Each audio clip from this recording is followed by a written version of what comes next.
अदृश्य दुनिया को देखने के लिए आपकी आंखों को थोड़ी सी मदद की जरूरत होती है। एक उपकरण वक्रित कांच का उपयोग करके हमारे आसपास की दुनिया को बड़ा करता है। आइए इस अद्भुत उपकरण पर निकट से नजर डालें। क्या आपने कभी ऐसा उपकरण देखा है जिसका उपयोग किसी पृष्ठ पर उंगलियों के निशान देखने और विभिन्न मानचित्रों का अध्ययन करने के लिए किया जाता है? ये एक ऐसा उपकरण है जो चीजों को उनके वास्तविक माप से बड़ा दिखाता है। ये सिर्फ एक साधारण आवर्धक कांच है जिसे एक साधारण सूक्ष्मदर्शी भी कहा जाता है। इसमें लकड़ी या धातु के फ्रेम पर एक हैंडल के साथ लगे कम फोकस दूरी का एक उभयोतल लेंस होता है। आइए हम एक साधारण सूक्ष्मदर्शी के सिद्धांत और कार्यविधि को देखें। सिद्धांत: जब किसी वस्तु को पहले मुख्य फोकस F और उत्तल लेंस के प्रकाशिक केंद्र C के बीच रखा जाता है तो वस्तु से निर्गत किरणें अभिसरित नहीं होती हैं, लेकिन वे लेंस से परे किरणों को पीछे की ओर बढ़ाकर प्राप्त बिंदु पर अभिसरण करती प्रतीत होती हैं। प्राप्त प्रतिबिंब सीधा, बड़ा और आभासी होता है। ऐसी स्थिति में वस्तु और प्रतिबिंब लेंस के एक ही तरफ होते हैं। पर्दे पर प्रतिबिंब प्राप्त करना संभव नहीं है।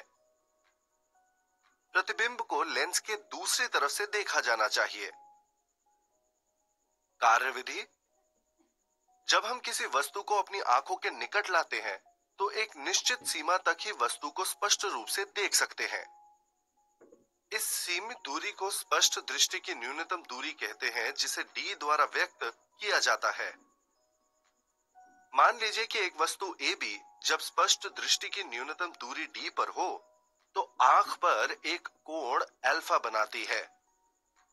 यदि हम वस्तु को इस सीमा से निकट लाने की कोशिश करते हैं तो प्रतिबिंब धुंधला हो जाता है। इसलिए हम एक अभिसारी लेंस को आंख के निकट रखते हैं और वस्तु को न्यूनतम दूरी से निकट ले जाते हैं।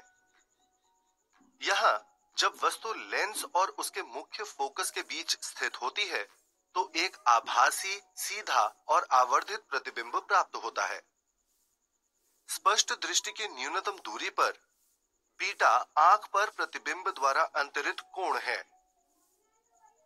तब एक साधारण सूक्ष्मदर्शी की आवर्धन क्षमता m को बीटा अपॉन अल्फा द्वारा दर्शाया जाता है। अर्थात स्पष्ट दृष्टि की न्यूनतम दूरी पर आंख पर प्रतिबिंब द्वारा अंतरित कोण का आंख पर वस्तु द्वारा अंतरित कोण का अनुपात। इसीलिए m is equal to beta upon alpha. आवर्धन क्षमता को प्रतिबिंब के आकार और वस्तु के आकार के अनुपात के रूप में भी दर्शाया जा सकता है। इसीलिए m is equal to a dash b dash upon A B. इसलिए आवर्धन क्षमता को इस प्रकार भी दिया जा सकता है, m is equal to C B dash upon C B. यहां C B dash is equal to v और C B is equal to u. अतः m is equal to v upon u या m is equal to v multiply by 1 upon v minus 1 upon f, जो कि बराबर है 1 minus v upon f के। साथ ही v is equal to minus d। अतः m is equal to 1 plus d upon f। इसीलिए फोकस दूरी जितनी कम होगी आवर्धन क्षमता उतनी ही अधिक होगी। सारांश: हम समझ गए कि एक साधारण सूक्ष्मदर्शी में कम फोकस दूरी का एक उभयोतल लेंस होता है जिससे वस्तुएं बड़ी दिखाई देती है।